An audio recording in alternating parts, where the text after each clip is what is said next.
Hello, my name is Sandro. I'm the creator of Slipstream, and today I'm gonna try to demonstrate how you add a car to Slipstream using the recently released modding system on Steam and on the other platforms too.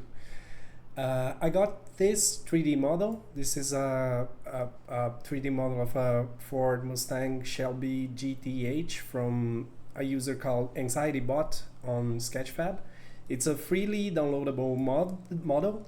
Um, its license is CC attribution, so I'm gonna need to credit this user if I actually use it in the game. But I'm just gonna use it as a demonstration today. So you can download this model from Sketchfab. I have already downloaded it. So the first thing you need to start creating the car sprites for Slipstream is Blender. I use Blender for all the cars I made for the game. You could the game, each car in Slipstream uses 40 different frames, and each frame is 256 by 128 pixels. So it's a relatively large sprite size. And if you were to draw 40 frames on that size by hand, it would take a lot of work. So I think it's a lot easier to generate the sprites from a 3D model. So I'm gonna go to my Steam library, and I'm gonna right-click the Slipstream Workshop Tools and go to Manage, Browse Local Files. These are the files. I'm on Linux right now, but on Windows you'd have the same files. So I'm gonna open this one. It's a Blender file called Slipstream Car Template, and it comes already pre-configured with some things you need for the sprites. It comes with a camera already positioned and frame size already configured to be exactly the size the game needs. And it comes with a skeleton containing all the animations used by the car. This square-shaped car is a demonstration. So what I'm gonna do, the first thing I'm gonna do is to import the 3D model I've downloaded to this scene. I downloaded it in the GLTF format. Blender can natively import this format, so I'm gonna import it here. 3D scenes, 3D files are always very different between themselves because each person uses a different program like Blender, Maya, 3ds Max, and they have slightly different units and axes and things like that. So if you're gonna create a car from a 3D model made by someone else, you probably need to adjust it a little bit. And I'm gonna do some adjustments to this model to show how you can do it. But each case will be different. So this is not a general case. And by the way, I'm not gonna teach you Blender. I will assume you already know how to do things in Blender because teaching Blender would be way beyond the scope of this video. So I'm gonna just tell you what I am doing, but I will not tell you how to do it. If you want to know how to do things in Blender, there are a lot of good videos about it from people who know the program a lot more than me. So I can't teach you how to use Blender. But the first thing here you see, the first problem you see is that the model is a lot smaller than my reference model here. So I will need to scale it up a bit. I have already tested with this model, and I think twice the size is a good scale. So I'm gonna scale it 2 times. So now it's at a good size. You can check if the size is good by looking at the camera. I think this is This is good. You always want the car to be as close to the bottom of the sprite as possible. So if don't if there's a space, if there's a blank space between the bottom and the bottom of the car and the bottom of the sprite, you should push the camera up a little bit. But we'll do this later. So let's first of all let's hide my objects here, the objects I had previously in the file. So now, and the skeleton too. The skeleton must be hidden. So now let's see how this model is constructed. It's made of several different meshes. You can see each highlighted object is a different mesh. So we'll need to move them all, because if you just turn this one around, it won't work. So the first thing I did with this model is to clear its parent, because objects in Blender are organized in a tree, and I need this object, the car body, to be at the top level. So I'm gonna clear the parent with Alt P, and this is this already did some not undesirable changes. So the car is rotated 90 degrees to the side, so I'm gonna rotate it back. This is good, and then I'm gonna scale it up again. Scale to, okay, I think this is good. For my animation system to work, you need exactly 3 objects to constitute your car. You need the car body as a single object. You need the rear wheels as a separate object, and you need each of the front wheels to be its own separate object. And also I need the front wheels to be perfectly straight. They aren't, they are curved. So I need to, I will delete these front wheels, and I'm gonna duplicate the rear wheels and move them to where the front wheels used to be. I'm gonna adjust this a little bit more so it's closer to the center. I think this is good.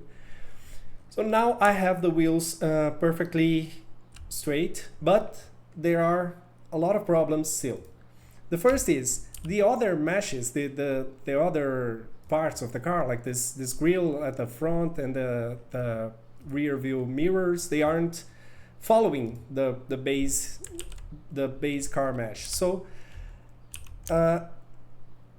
first let me apply the rotation and the scale so this object will be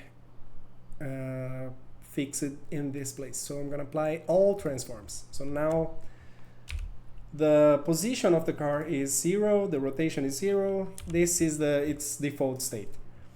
So to move the other meshes, the secondary meshes with the car, I can just select all of them except the car body, and I'm gonna select the car body as my last selected object and press Ctrl P, set parent to object, and keep transform. So now all the other parts of the car follow the movements of the main body. This is good. This is what we want. My second problem is I need each of these wheels to be a single separate object. So they are currently a single object. Both of the wheels are a single object, and I need each of them to be its own object.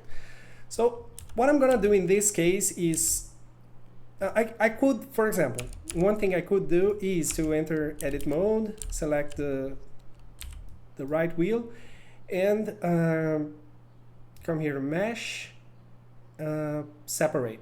So I could separate selection. Now they are 2 independent objects. But there's a problem.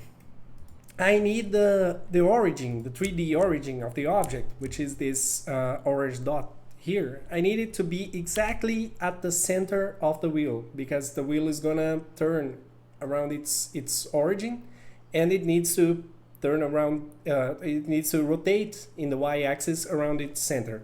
I mean, in the z-axis. In Blender, the y-axis is this one, and the up axis is the z-axis. So I need it to rotate on the z-axis around its origin. And right now, this one will do it. Like, rotate z. It rotates correctly, but not this one. If I try to rotate this one, it would go around the center of the other wheel. I could go here and do set origin to geometry, but this is still not perfect. You can see the origin is not at the center of the wheel, because there are more vertices on this side. This side is different from the inner side of the wheel. So the calculation of where is the center will be offset to the right here. So there is a way to fix this. I could, in this particular model, we could fix this problem by creating a line between two vertices like this. So I'm gonna edit, let me go out of wireframe mode so I can see what's inside what.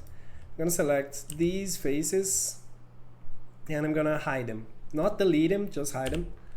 So now I have a view of the inside of the wheel. So now I'm gonna pick vertices and create an edge between a vertex on the bottom and its opposite on the top, like this. These are perfectly opposite. I'm gonna create an edge between them with F, and I'm gonna loop cut this edge right at the middle. So wait, this. So now I think this vertex is perfectly at the center of the wheel. You can see if it's not perfectly, it's almost there. It's close enough. So now I'm gonna do snap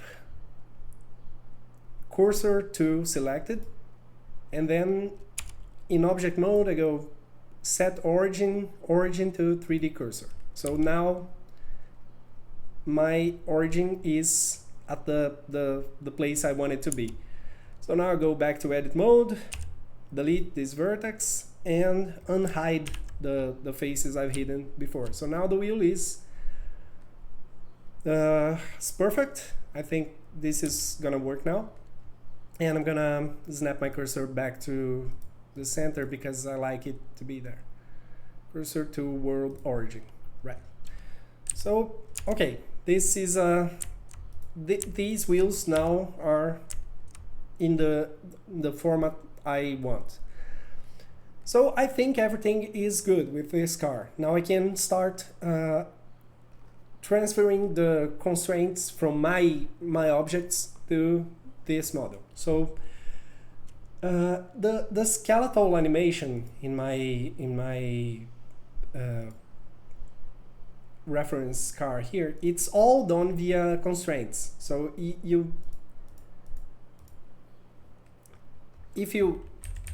the skeleton is not connected to the vertices of the model. The model just follows some bonds with constraints. So what you need to do now is to, let me get the other parts of the model back into view. You need to copy the constraints from each of my reference objects to your model's objects, your model's parts. So this is the front left wheel. I'm gonna select first, you select the target, the object that will receive the constraints, and then you select the object that will give the constraints. So I selected first the Mustang wheel, then my perfectly round wheel here, and then I'm gonna go to object, constraints, copy constraints to selected objects. So now they are copied. I'm gonna do the same with the front right wheel, object, constraints, copy constraints. The rear wheels, object, constraints, copy constraints, and the car body itself. Object, constraints, copy constraints. So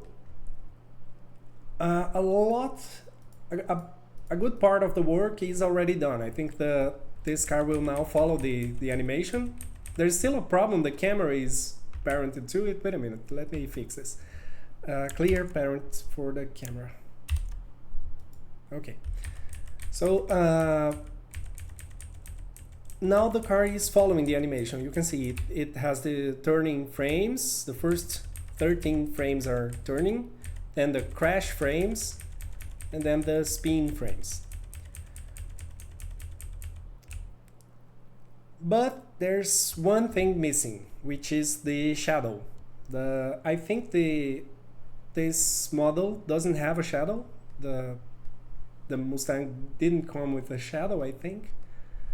So I'm gonna create a shadow using a geometry node setup I've made for this file. So I'm gonna add an object, any object. It could be any mesh, like a cube will work. Then I'm gonna go to the cube's modifiers and add modifier geometry nodes. Then I'm gonna select shadow maker, which is the setup, the geometry node setup I made for this file. And I'm gonna this modifier, it takes two parameters as inputs. It needs an object which will be the main car body. Then its name is plane paint 0. So I'm gonna go back to my cube and select. There are a lot of meshes here, but I need the one called plane paint 0, this one. So you can already see the shadow under the model. And as a material, I'm gonna choose shadow, which is also a material that comes with the file. So now I have a shadow. You can have a look at the material preview. The shadow is already configured, but the shadow also needs constraints. My reference model here comes with a shadow, this square shadow here. So I'm gonna copy the constraints to my new shadow the same way I did with the other objects. Wait a minute. It's kind of hard to select these two. They're Z fighting. I need this. Okay, I want to transfer the constraints from this object to this object. So again, object, constraints, copy constraints. Now I don't need this one anymore. I'm gonna hide it. So now the shadow is still stuck to the ground. That's because shadows are stuck to the ground by nature, but this one is stuck in place. I need to make it a child of the car too. So I'm gonna select the shadow, then the car, Control P, set parent to object. Okay, now it works. Now the shadow follows the car, and the most important, the shadow disappears. The shadow is moved way below the camera in the crash animation, because the crash animation has no shadows. So this is all working. I think this is good. Let's see how it looks rendered. It's too dark. There's two problems here. First is I'm using cycles. It should be Eve, not cycles. Eve is the renderer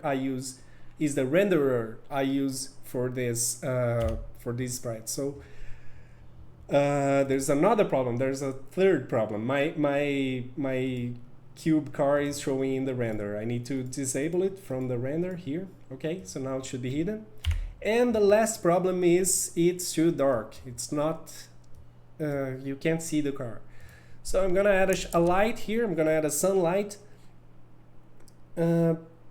Maybe I should add ambient light, because this model is already painted with gradients. It's already kind of shaded, but I'm not trying to make it look good now. I'm just trying to demonstrate how it works. So I'm not gonna care too much about how it looks. I'm just gonna make a functional sprite. So I'm gonna add a sun and make it stronger.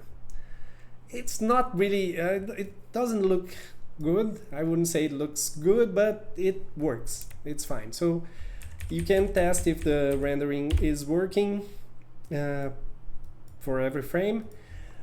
Before I export the animations, there's one last thing I need to check, which is the camera's position. I'm gonna open a separate view here so I can always have the camera shown on the screen.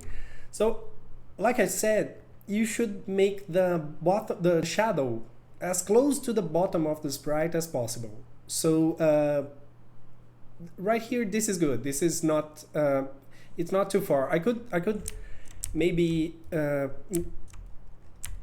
push the camera down, up a little bit, not down. But if I push it a single unit, it already cuts off the shadow. So I'm gonna leave the camera here. In this case, the camera position worked perfectly, but it's not gonna work perfectly always. Even for my own cars, sometimes I have to adjust the camera's position like this. I think this is better.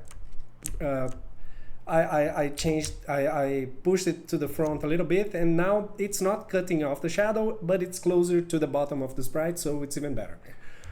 I need to check if the car is inside the frame for every frame of animation, if nothing is getting cut off. This animation, the crash animation, is particularly problematic. So this frame, the frame 17 and frame 21, are the two troublemakers. If your car is perfectly inside the frame on frame 17 and frame 21, you're probably good. So this one is already good, it's working. So now I'm gonna export I'm gonna render these frames. The Blender part is done. So I'm gonna choose a folder here for the output.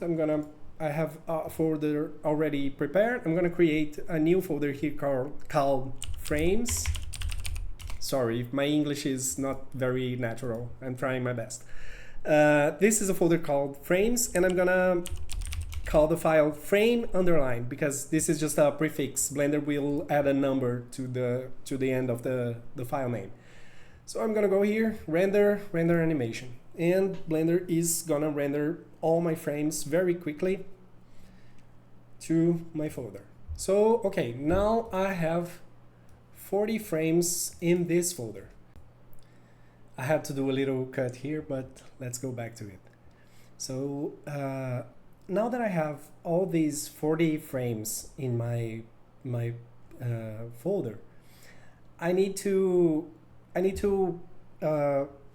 create the sprite sheets used by the game with these frames. These are 40 loose frames, 40 separate images, and I need to bake them into 3 images, 3 sprite sheets. Let me show you one from the base game to show an example. The game requires each color of each car requires 3 sprite sheets. They are the crash, this one, which has let's see, 10 frames. The normal, which has 14 frames, and the spin, which has 16 frames. So I need to join those frames in this exact format, so the game can use the sprites correctly. I could do this by hand, like I could open the GIMP here and painfully manually position every single one. I think it's very tiring. So what I'm gonna do is I'm gonna use Atlas, one of the tools from the Slipstream workshop tools, to generate the sprite sheets. First thing I'm gonna do is to create three folders in this folder. The first one is gonna be called normal. The second one is gonna be called crash. And the third one is gonna be called spin. And then I'm gonna move the corresponding frames to each of the folders. So the first 14 frames, 0 to 13, are gonna go into the normal folder. The 10 next, let me count. Yeah, 14 to 23 are gonna go into the crash folder, and frames 24 to 39 are gonna go to the spin folder. Now I have them all separate here. Now I'm gonna use Atlas. Atlas is a command line program, so you need to use it from PowerShell if you're on Windows, or from the terminal if you're on a Unix system, Linux or Mac OS.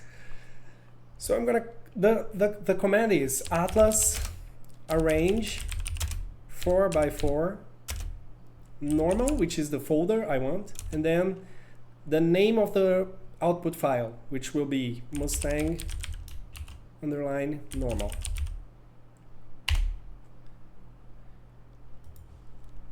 The image is here. It's generated. The next one will be atlas arrange 4x3. The second image is a 4x3. It's not 4x4. Crash Mustang crash. And the third will be atlas arrange. Arrange is the command. Atlas is the program. Arrange is the subcommand. 4x4 is the layout you want to distribute the images. The next argument is the input files. In this case, the input is a folder called spin. And as the last argument, you're going to type the name of the output file, which is Mustang spin. So now I have the 3 files I need. They are exactly as the game wants them to be. Now I'm gonna create a content package for the game to use these cars, because you can't just drop the car. You need to create a package for that. So I'm gonna go to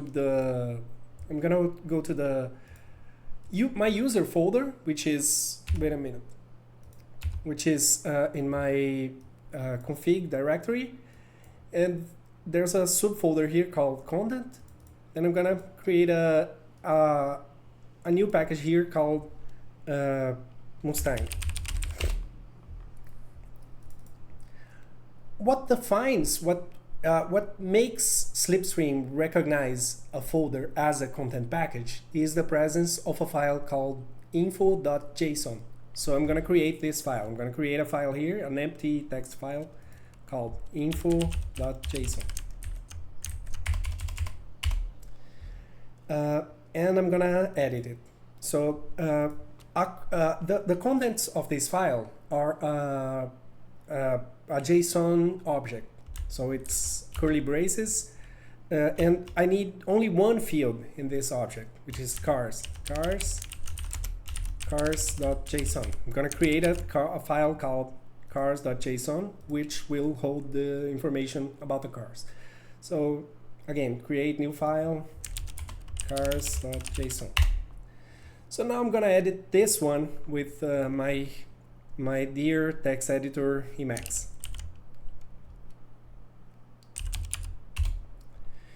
I don't remember the format for the car definition, so I'm gonna check one of my other packages. I'm gonna split the window here, and I'm gonna check how I've done it in the other content packages for the game. So I'm gonna open the I'm gonna split my panel here, and I'm gonna open the Supernova package, Supernova car definition. Wait a minute. No, this is empty. Okay, I'm gonna open the Blue Hour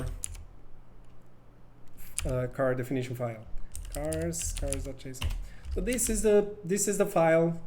This is the cars in the Blue Hour package. The outermost element of the cars file is an array, a JSON array, so square brackets, and each element of the array is an object defining a car. This car's name will be Mustang, The engine is gonna be 100 because I want it to be really fast. The gearbox will also be 100 because I want it to be the best. And tires are also gonna be 100 because, well, if I'm making my own car, I'm gonna make it the best, am I right? Oh, there's one more thing, the red light texture. I forgot that one. Let's go back to Blender for a little bit. The red light texture is a texture that overlays red light when you press the brake button.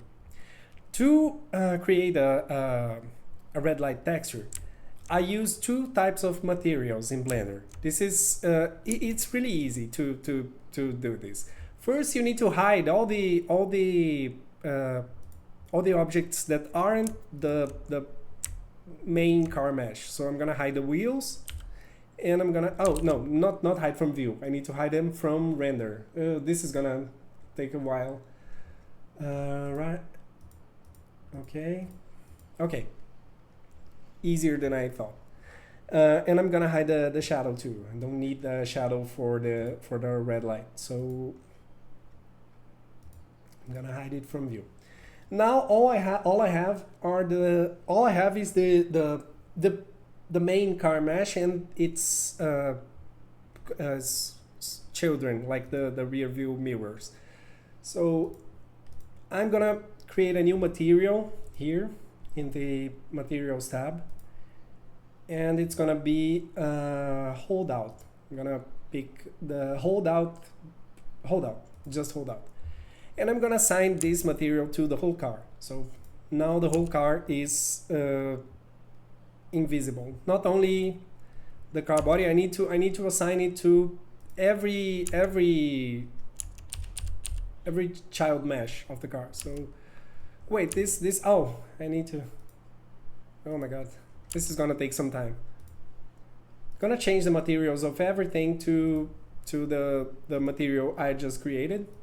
Holdout just doesn't just make the car disappear. It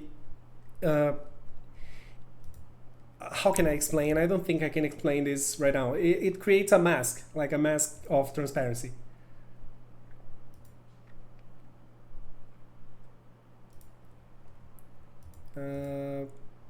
Almost there, almost there. Okay.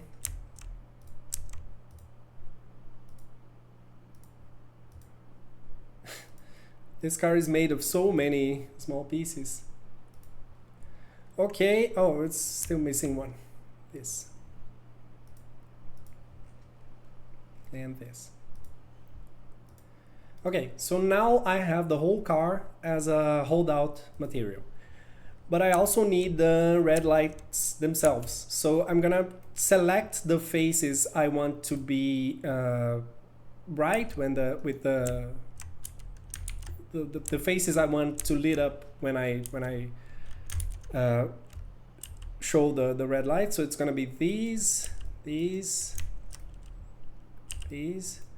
and the corresponding ones on the other side. So you could just change the texture too, but this way, if you have a relatively high poly model like this, you can do as I'm doing right now. So I'm gonna create a new model again, a new material again, and this one is gonna be an emission BDSF, I think. No, just emission, and I'm gonna make it red, like this. And I'm gonna assign it to these faces. So now I have a model that acts like a mask, so the lights don't show up on the other side. But the only visible thing here are the red lights. So I'm gonna render again. I'm gonna render all the frames of animation again. And now I have the red light frames. But for the red light frames, I don't need the crash and spin animations. All I need are the normal frames. So I'm gonna create a new folder called red light, and I'm gonna select frames 0 to 13, right? The first 14 frames of the animation. I'm gonna move them to red light. And then I'm gonna use Atlas again. Atlas arrange range 4x4 red light Mustang red light. So now I have this file, which is what I need. and I'm gonna move it to the, oh no, I haven't moved anything yet. Let's leave it here. So back to Emacs, back to editing the car definition in JSON. So I'm gonna add red light texture, the field red light texture, Mustang red light.png, which is the file containing the red light texture.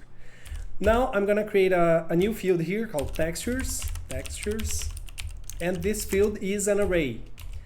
This is an array of arrays. Each array, each element of the outermost array is a different color of the same car. So if you have multiple colors, you can put them here. In this case, we only have one color, so we don't have to worry about it. And each element must be a 3-element array. So I'm gonna create another array inside the first one, and I'm gonna the 3 elements are gonna be the textures I just created. So it's Mustang normal.png, Mustang crash.png, and typo, and Mustang spin.png. All right. It must be exactly in this order: normal, crash, spin. The game will require it to be in this exact order. I think the package is complete. I think it's all good. I have an info.json file. I have I need the textures. I don't have the textures yet, but the text is already finished. So now I'm gonna copy these 4 files to the package folder, and this is it. There's a new car in the game now, and I'm gonna prove it. I hope it will, because I haven't tested this. I'm gonna build the game in debug mode so I can test the package. And let's race in Oil Ocean. And here it is. It's a new car in the game. It's a very good car with 100 everything. And this is how you add a car to Slipstream. I hope it wasn't too confusing. I hope my English didn't make you close the video in response. Whoa, this car is really fast. So the model doesn't look very good. I think the lights should be separated. The render didn't turn out very well, but this is the process. This is how you do it. So I hope you enjoyed. I hope you liked it, and now you can create your own cars for Slipstream. Thanks for playing, and maybe I'll post another video about how to create tracks, but I think this one was the most important one. So thanks a lot. Enjoy the game. Goodbye.